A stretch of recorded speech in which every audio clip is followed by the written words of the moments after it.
So in one of my previous videos, the multi-function table saw jig, I show you the many uses and functions of this jig, but I guess I didn't show you how I built it.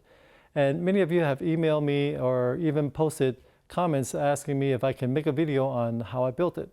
So that's what I'm going to do for you in this video. So the fence I'll be building today is for a Biesmeyer type of fence. Now if you don't have a Biesmeyer fence, it's okay, because you can customize it to fit on any type of fence that you have. Now you can say, well, my table saw comes with a really strange looking fence. Well, take a look at the fence on my Felder and see what I have to deal with.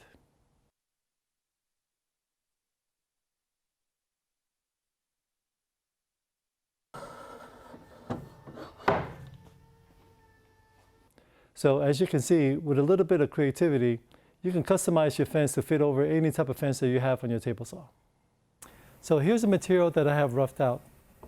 The fence that we'll be building today will be 7 inches tall. Now you can make it taller or shorter, is really up to you.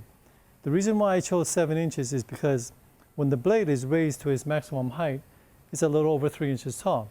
So I want enough room on top there so that I can hold my material comfortably away from the blade while making my cut. Another reason why I chose 7 inches is because my push stick is 6 inches tall. So when I'm cutting thin strips like this, and I'm using thin stock, as you can see, the push stick is at a very comfortable level where I can hold the push sticks tight against my fence while making my cut. I also cut a lot of 8/4. And again, the height of my push stick works really well.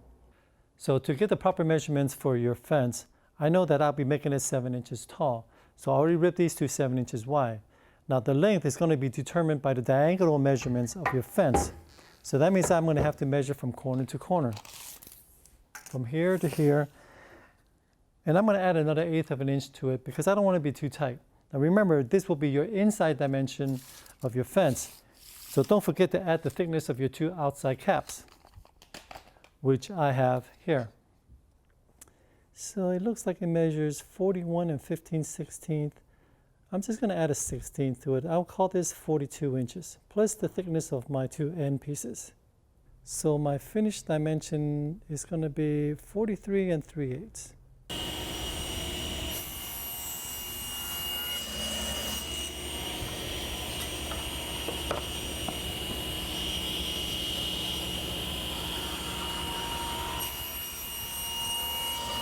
So now that our side pieces are cut, it's time to cut the middle piece. Now this is where you're going to have to pay a little bit more attention because this is the most important part. You want your jig to be able to fit over your fence nice and easy without being too tight and definitely not too loose. If it's too tight, if you have to force it down, you're actually splaying your fence out this way and it won't be square. That's not good. And you definitely don't want to be loose for obvious reasons. You want your fence to be able to just drop it in like this, okay, without any kind of play. Now remember I told you that I made my fence 1/8 of an inch longer. So when you drop it in, all you have to do is push it forward like this. Now don't worry about the slop, because once you push it forward, remember when you're cutting, you always want to push forward. You never want to bring it back. That's climb cutting, and that's something you never want to do on a table saw. To cut the width of my middle pieces, I want to take a few measurements along my fence to make sure that it's somewhat consistent. I also want to take measurements on the back side just to make sure that my fence is not too out of whack. And I was pretty lucky. The variance is only about 2/1000 of an inch difference between all my measurements. So what I'm going to do is I'm going to take the largest measurement and I'm going to add about 5 to 6 thousandths of an inch to it just to make it a little bit bigger. By experience, that seems to give me the best fit. And if I try to make it perfect, it always turned out just a bit too tight for me. So the largest measurement that I had on my fence was 4.028. I want to add 5 to 6 thousandths of an inch bigger to it, so my target is going to be 4.033 or 34, somewhere around there. I already set my fence to just a little bit bigger than that. I'm going to make my cut, see how much I'm off, and then I'm going to tap it in.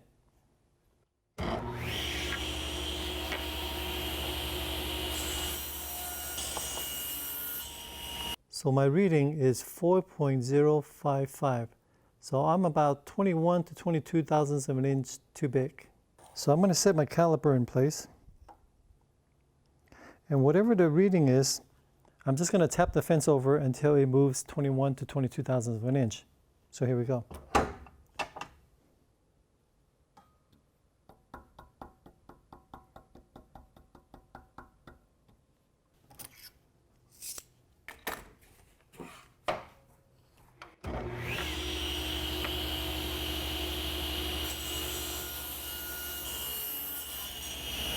And this is what I got. Close enough. So once you're happy with the size, you want to make sure that you cut the other two pieces at the same time without moving their setting. To cut the length of the middle piece, I always cut it a 32nds or a 16th of an inch shorter because it doesn't have to be perfect and it makes gluing up much easier. Now you might see a little gap on one end, it really doesn't matter. Now that all my pieces are cut to size, I gave it a quick sand and I'm about ready to put it together. Now before I start gluing it up, I just want to point out that my middle piece is really not sitting on my fence. I put a spacer in here to kind of lift the middle piece up a little bit. Because when I drop my jig down, I want to make sure that my fence is actually sitting flush on my table.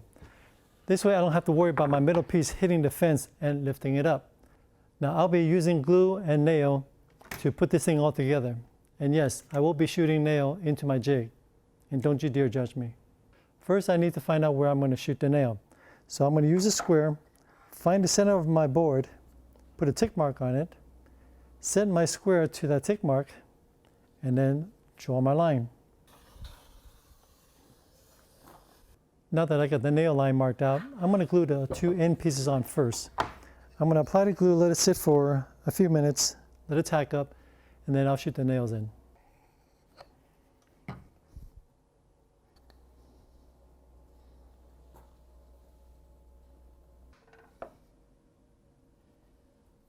So this is the bottom of my jig where I'll be putting my rabbit. So I'm going to put my nail at least an inch away.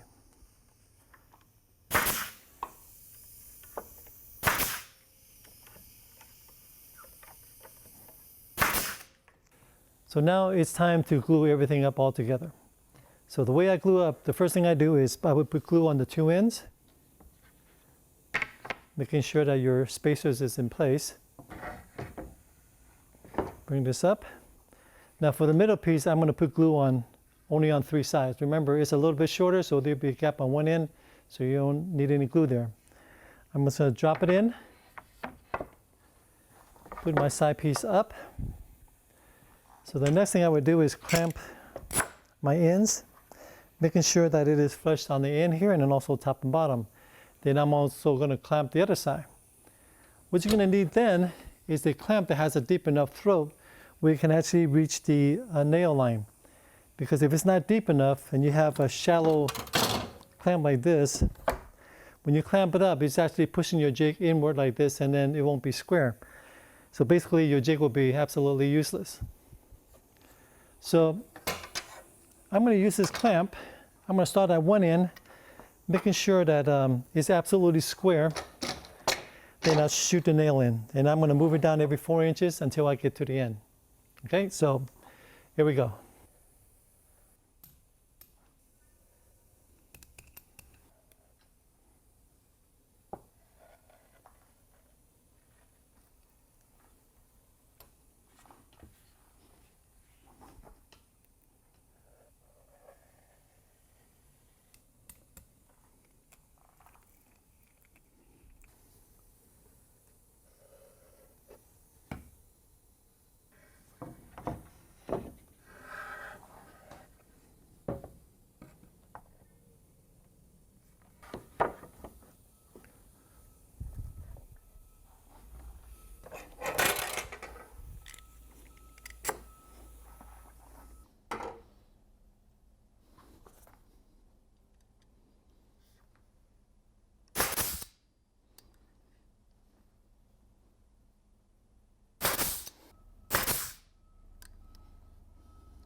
So the jig's been sitting overnight. The glue should be dry by now.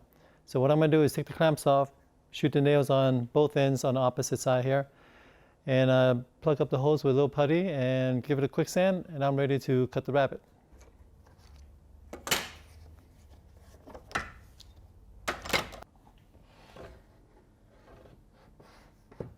Oh, nice fit.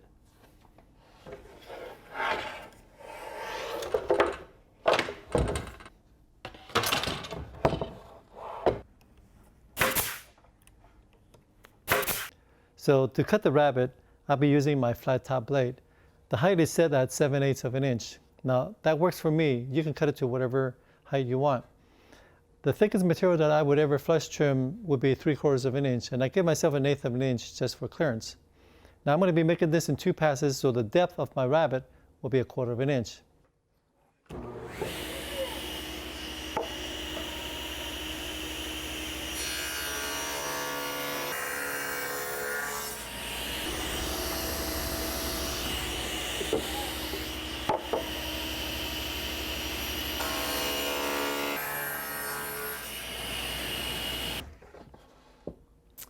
Now normally I don't put finishes on my jigs, but this one in particular, I know that I'll be pushing material against my fence. So I want to make sure it's nice and slick. So I'm just going to put a couple of coats of my oil finish that I've already pre-mixed. Now you can use lacquer or anything you want. It doesn't matter. Just make sure that you put a nice coat of wax at the very end.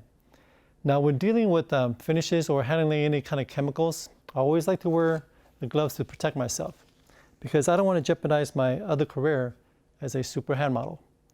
Now, you know your skin and your pores is kind of a gateway to your body, so take the necessary precaution, okay? So I hope you enjoyed the video. Don't forget to hit the subscribe button, and I'll see you next time.